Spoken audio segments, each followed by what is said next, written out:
Então vamos ver agora a atualização de vizinhanças da rede de Conrone. Então aquele primeiro exemplo foi feita só a atualização do neurônio vencedor. Então é o tipo de atualização hard que a gente chama. Então se você quiser fazer uma atualização do tipo gaussiana, nós podemos multiplicar aqui na frente da taxa de aprendizagem a função gaussiana centrada no neurônio vencedor. Então é só você fazer a função gaussiana aqui, onde nós temos a distância de cada neurônio para o neurônio vencedor, e aqui um raio que pode ser atualizado a cada iteração. Então cada iteração você vai diminuindo um pouquinho o raio até você atualizar somente o neurônio vencedor.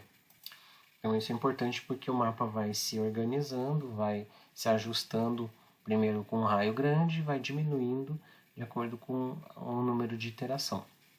Outro tipo de atualização é feita da forma discreta, né? Então se o neurônio está na vizinhança, você atualiza, se não está, você não atualiza. Então coloca um valor zero aqui que é feita só a repetição do peso, né? Então aqui você pode fazer a atualização do raio de uma forma linear, ou você pode também multiplicar por um raio inicial, por 1 menos o número da iteração, dividido pelo raio inicial, para você fazer uma atualização diferente. Ou faz atualização exponencial, também pode ser feita, geralmente de acordo com Heiking. Se você fizer um t igual a 1000, você pode fazer essa atualização assim: alfa igual a alfa zero, vezes e elevado a menos t, o t é o número da iteração, dividido por 1000. Então, esses tipos de atualização a gente pode fazer para o raio e para a vizinhança.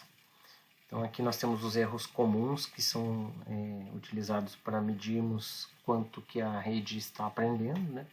O erro de quantização, ele é feito pela diferença de cada padrão de entrada pelo seu neurônio vencedor.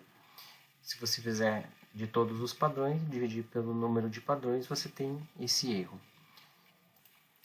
O erro médio quadrático também pode ser feito, é só elevar ao quadrado cada uma parcela dessas diferenças.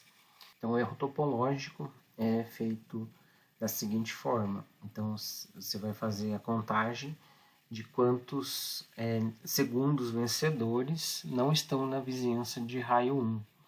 Então, se eles estiverem na vizinhança de raio 1, quer dizer que o segundo neurônio vencedor ele está próximo do primeiro vencedor. Então, quer dizer que seu mapa está mais organizado. Então, esse aqui é um erro chamado topológico.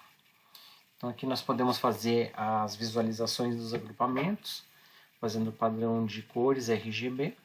Então, você pode fazer algumas separações de tal forma que você consiga fazer essas cores aqui que representam cada um dos grupos, né? Ou você pode fazer um mapa de densidade também, que é a contagem de quantas vezes cada neurônio é vencedor dos padrões de entrada. Então você apresenta todos os padrões de entrada e vai contando quantas vezes cada neurônio foi vencedor. Então se você fizer esse mapa de densidade, fica bem claro em alguns momentos aqui que você tem essas divisões aqui feitas pelos pesos que nunca ganham, ou por aqueles que ganham poucas vezes, juntados com esses que nunca ganham. Então você consegue fazer essas linhas separadoras para você ter os grupos representados nesse tipo de visualização. Então agora vamos ver aqui um exemplo da aplicação do mapa de Conrone para a resolução do problema do caixeiro viajante. Então aqui nós temos 6 cidades representadas nesses pontinhos aqui vermelhos, o A, B, C até o F. Aqui são as coordenadas dos pesos que nós vamos usar e as coordenadas dos pontos que representam as cidades. Então, só relembrando aqui a formulação matemática do problema do caixeiro viajante, nós temos aqui a minimização dos custos vezes as variáveis de decisão, x e j. Então a variável x e j ela vai ser 1 quando o arco ij for usado na rota e vai ser 0 se não for usado. Então nós vamos multiplicar os custos somente dos que são usados. Nós temos que cada cidade pode ser usada apenas uma vez na rota, né? Então cada caixeiro vai passar uma vez em cada cidade e vai retornar à cidade que ele começou a rota. E por isso que nós temos o somatório de x e j igual a 1 para cada j e x e j igual a 1 para cada i. Então dessa forma nós vamos ter que o arco IJ vai ser usado apenas uma vez, ou JI, né? Então por isso que nós temos essa restrição. E para evitar que o caixeiro faça ciclos e não tenha a rota completa passando por todas as cidades, nós temos que o somatório de cada I e cada J pertencente a K vai ser menor ou igual do que a cardinalidade desses conjuntos K menos 1. Então nós vamos ter todos os subconjuntos de N pontos que são representados por esses conjuntos K. Então, dessa forma, se você somar quando tem 3 pontos, então o número de arcos desse conjunto de 3 pontos vai ter que ser menor ou igual do que 3 menos 1, então vai ser menor que 2. Então você não vai conseguir fazer 3 arcos, então você não vai fazer um ciclo de 3. E assim para cada número de vértices de 1 até n. Então aqui nós temos o mapa, ele pode ser feito usando esses neurônios aqui, o 1, o 2, o 3, fazendo uma envoltória nas coordenadas das cidades, ou ele pode ser feito por dentro também, e depois se estica para chegar nas cidades, mas o que fica com a convergência mais rápida seria a envoltória. Então nós vamos colocar esses neurônios aqui, por isso que nós temos o primeiro neurônio com a coordenada 1 para o x e 1 para o y. Aqui o neurônio 2 eu fiz na metade aqui do x e com 1 para o y e assim sucessivamente. Então aqui são as coordenadas dos 6 neurônios. Então vou fazer um mapa com 6 neurônios. Então aqui nós vamos começar com a taxa de aprendizagem meio e nós vamos fazer as atualizações como foram feitas as atualizações do anterior. Só que agora nós vamos usar também a vizinhança gaussiana. Então nós podemos fazer esse cálculo das vizinhanças primeiro. Então aqui nós temos a distância, por exemplo, do neurônio 1 para o neurônio 1, sempre vai ser 0, do 2 para o 2 e assim sucessivamente. Então essa é a distância topológica. Agora qual vai ser a distância do neurônio 1 para o neurônio 2 no mapa? Então a gente olha para o mapa. Então a distância do neurônio 1 para o 2 vai ser igual a 1. A distância do neurônio 1 para o 3 vai ser 2. Então, porque você anda 2 casinhas aqui, digamos, para chegar nesse neurônio. A distância do neurônio 1 para o neurônio 4 também vai ser 1. E agora a distância do 1 para o 5 a gente pode fazer como raiz quadrada de 2, que ele anda aqui na diagonal. E a distância do neurônio 1 para o 6 vai ser igual a raiz quadrada de 5. Então nós fazemos isso para todos os pares aqui. Então essa aqui vai ser uma matriz simétrica. Então dos neurônios 1 para o 2, por exemplo, do 2 para o 1 vai dar a mesma distância topológica. Então aqui nós temos todas as distâncias calculadas que nós vamos usar para todas as iterações. Então essa matriz aqui das distâncias topológicas ela é constante, a gente não mexe. Então aqui nós vamos fazer as gaussianas. Para facilitar as contas, você pode fazer essa matriz aqui que vai ter todas as distâncias das gaussianas centradas em cada neurônio. Então, por exemplo, centrada no neurônio 2 aqui, centrada no 3 e assim sucessivamente. Então é só fazer essa conta. E elevado até a distância topológica, menos a distância topológica ao quadrado, dividido por 2r's ao quadrado. Então aqui para cada iteração nós vamos ter um raio diferente, então nós vamos ter essa matriz diferente. Então nós vamos apresentar a primeira cidade para o mapa. Então foi apresentada a cidade A. O neurônio vencedor, nós vamos fazer as distâncias do 1, do 2 até o 6. Então fazendo essas contas aqui, o neurônio é o 4, que é o vencedor. Nós fazemos então a atualização dos pesos de todos os neurônios, porque nós vamos usar essa matriz aqui das distâncias gaussianas para fazer a atualização automática. Então todos os neurônios vão ter as atualizações. Então nós vamos fazer primeiro o 1, aqui vai ser W11 mais alfa vezes a gaussiana centrada no neurônio 4. Então nós vamos ver aqui na matriz das gaussianas, aqui na linha 4 e na coluna 4.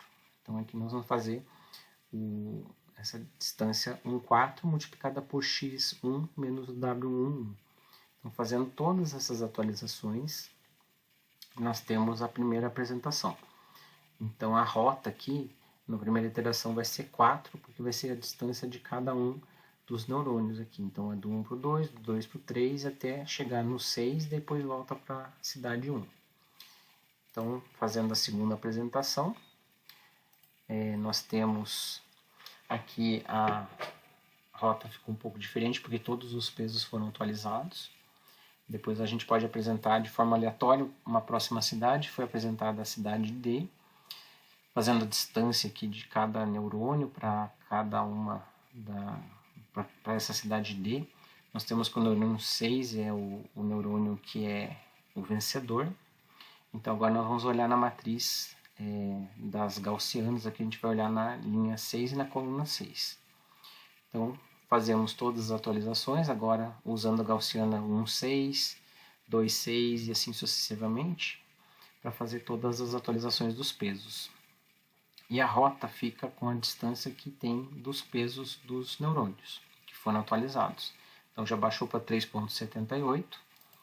Depois a gente apresenta a próxima cidade, que é a F. O neurônio vencedor é o 2. Então a gente olha para essa matriz gaussiana na linha 2 e na coluna 2 e fazemos as atualizações novamente. Então a rota sempre vai ser a distância aqui nessa sequência, do 1 para o 2, 2 para o 3 e assim até chegar na cidade 1 novamente.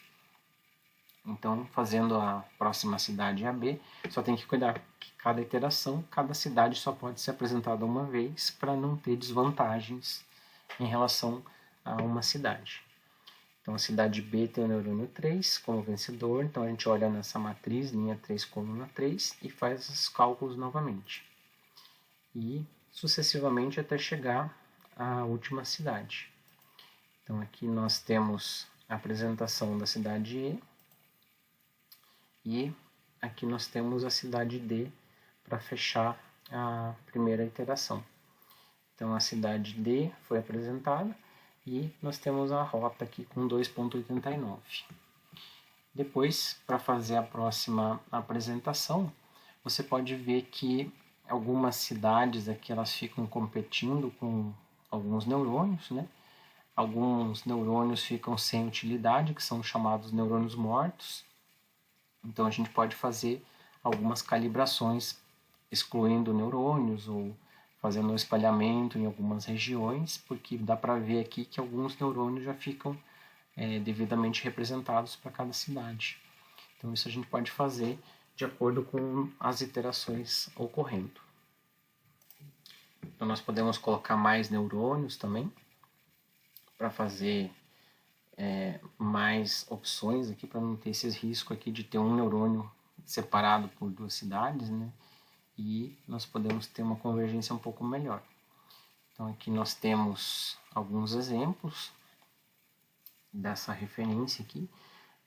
Esse aqui é um exemplo que um mapa foi começado de pontos aleatórios nos neurônios que estavam no meio do grupamento de cidades e depois eles foram expandidos para fora para chegar perto das cidades. Então aqui nós temos outro conjunto desse TSP-Lib, que tem um conjunto grande de problemas de cacheiro viajante. E aqui nós temos outros exemplos maiores aqui com essa aplicação do mapa de Cohone. Então os padrões de entrada são sempre as coordenadas das cidades. Os pesos eles começam aleatórios e eles se aproximam dos valores das coordenadas das cidades.